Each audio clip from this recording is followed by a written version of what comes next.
Jammu Kashmir assembly elections क्यों नहीं हमने कराए, ये आपने एक प्रश्न पूछा। बहुत इंपॉर्टेंट क्वेश्चन है नीरज जी आपका। हम बहुत कॉन्शियस हैं इस बात से और बीच बीच में आरोप भी लगते रहते हैं। हम वहां गए थे तब भी हमसे लोगों ने कहा कि हमें तो सुप्रीम कोर्ट जाना पड़ा आपसे क्या आपको कहलवाने के लिए कि इलेक्शन कराइए, और आप क्यों नहीं कर रहे हैं। तो पहली बात, आपने इतने समय से क्यों नहीं किया। तो पहली बात मैं सबके सामने ये इसको स्पष्ट करना चाहता हूं कि Jammu and Kashmir reorganisation act was passed in 2019। ये सबको विदित है कि 2019 में Jammu Kashmir reorganisation act pass हुआ। उसमें जम्मू कश्मीर की असेंबली में 107 सीटों का प्रावधान किया गया। उस 107 में से 24 सीटें रिजर्व थीं पाक ऑक्यूपाइड जेएंडके की, बची 83 में से 7 रिजर्व थी एससी के लिए और एसटी के लिए कोई रिजर्वेशन नहीं था। राइट। 2022 में उसके बाद डिलिमिटेशन कमीशन आया और उसकी रिपोर्ट्स को एक्सेप्ट करके नोटिफाई किया गया।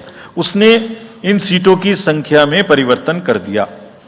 तो another act change this number of seats. क्या हो गया, 107 से बढ़ के 114 हो गई, 24 उसमें पाक ऑक्यूपाइड जेके की रही, 90 बची, तो 83 से बढ़ के 90 हो गई और 9 सीट एसटी के लिए रिजर्व कर दी गई।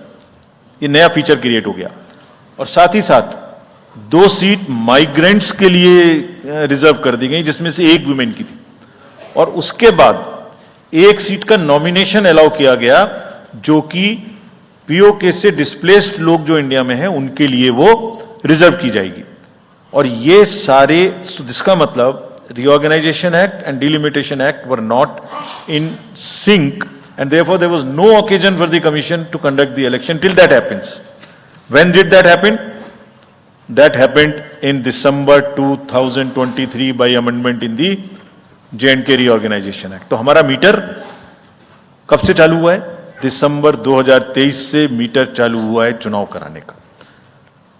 असेंबली और पार्लियामेंट में चुनाव कराने के लिए हम जेएंडके के सभी पॉलिटिकल पार्टीज ने हमसे कहा, ऑल, कि आप हमारा चुनाव पार्लियामेंट के साथ कराइए।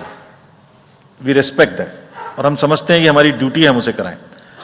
सारी एडमिनिस्ट्रेटिव मशीनरी ने टुगेदर एक स्वर में कहा कि सर हम एक साथ नहीं करा सकते। हमने पूछा क्यों, तो उनका आंसर था कि जब असेंबली कॉन्स्टिट्यूएंसी के चुनाव साथ साथ में होंगे तो एक असेंबली में लगभग